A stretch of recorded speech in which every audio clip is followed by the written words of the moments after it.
Hi there, so today's a bit different because I'm doing something that I've never done here on this channel. Actually, no, I did do it a long time ago. Very long time ago, like 2009, I think I did a tech video, and it was on how to install RAM. But today, we're going to be reviewing two cameras. In fact, one of the cameras we're going to be reviewing is the one that I'm using right now, which is the Canon G7X Mark II.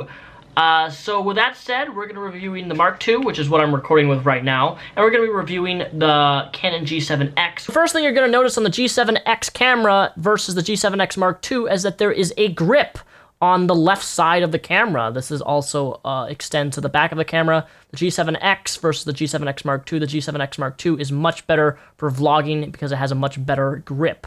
Aesthetically, it's the same. If you go to the back of the camera, it looks identical to one another. Buttons are in the same place. The back's pretty much exactly the same. There's really no difference between these two cameras in terms of... Obviously, with these two little cameras, my favorite feature is, in fact, the screen that flips up like so. This is the Canon G7X.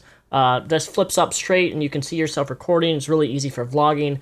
But the difference between this and the Mark II is the Mark II, when you can open it up like this, can also extend at a slight angle, and the screen can tilt, which is kind of a really cool feature, especially if having a glare on your back of your screen is an issue. I have found that in outside shooting video and taking photos, that this little slight bend in the rotating articulated screen can actually help a lot with taking out glare off the screen. One of the noticeable differences between the G7X and the G7X Mark II is, in fact, the G7X Mark II does have excellent face tracking. In some of my cooking videos that I filmed last week, it specifically tracks my face when I go forward, when I go back, and it adjusts accordingly very fast compared to the G7X. I've also found that automatic focus is also a lot better on this camera, but one of the biggest flaws with this design, the G7X and the G7X Mark II, which was severely disappointing, and I hope that they really fix this,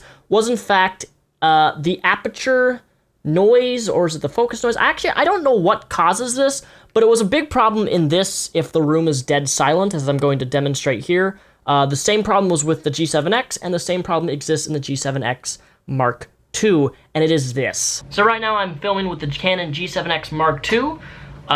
You can probably tell that the autofocus works pretty good when I come in closer, when I go back, but we're in a dead silent room like I normally record in. This is what you're going to hear.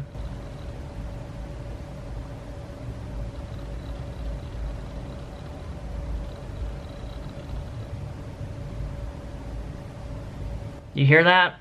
Little, like, grinding sound.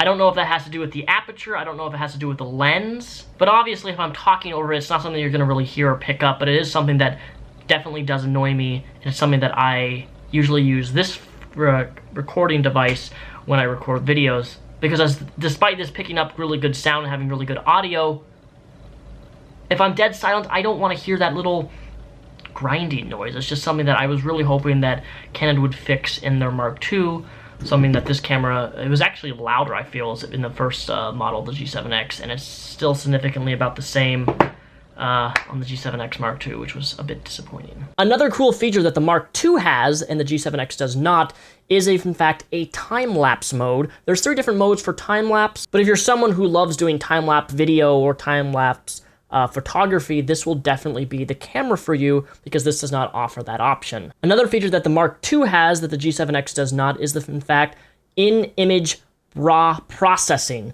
which means that you can change the white balance, you can change the lighting, you can change a lot of different things of the photo itself in the actual camera, whereas you don't have to go on, put it on your computer and do Photoshop or color correction. You can do it right from the camera, which is a really cool feature. Something that I have found between these two cameras is that the G7X Mark II does have much better low lighting performance in terms of video and photo. Mark II also has a panning mode, which assists you in very sharp and clear, fast action movements, such as taking pictures of moving cars and things like that. And I found it to be extraordinary, very simple to use, but also the quality of the photo with that amount of movement was clear as day. The one thing probably nobody really cares about is that the G7X Mark II does in fact have a DIG IC7 chip in this camera, which obviously makes images a little bit sharper. This is one of the newest sensors from Canon itself that is in the Mark II of the Canon G7X. Unfortunately for myself, I really haven't seen a a difference in terms of picture quality with the G7X and the G7X Mark II, but there are notable features that the G7X Mark II has and that the G7X does not have. So the G7X Mark II runs at $700, while the Canon G7X runs about $500. There's a $200 price difference in between the two, with some very small minor upgrades in terms of the visual aesthetics and, in fact, the features that the both cameras have. But it really depends on what you're looking for. Both these cameras are not bad cameras, but it really depends. Do you want faster autofocus? Do you want face tracking? Do you want a camera with a slightly better grip? Do you want something that can do time-lapse, can do better bursting fast image modes versus the G7X? Is it really worth that $200 extra? And personally, I don't know. It's really up to preference. I like the G7X Mark II far more than I like the G7X, primarily because I like the articulating screen. But one of my biggest gripes with both of these two cameras, as mentioned earlier, is in fact the stupid little noise, grinding noise that it makes when you record in a dead silent room. I really hope that Canon in the next model of vlogging cameras such as this, that they fix that issue. And maybe next time, their next camera, maybe we'll be able to shoot in 4K, since I do know that Canon is kind of behind on the whole 4K game with DSLRs and point-and-shoot cameras. But anyways, ladies and gentlemen, I hope you guys enjoyed my review of the Canon G7X, the G7X Mark II.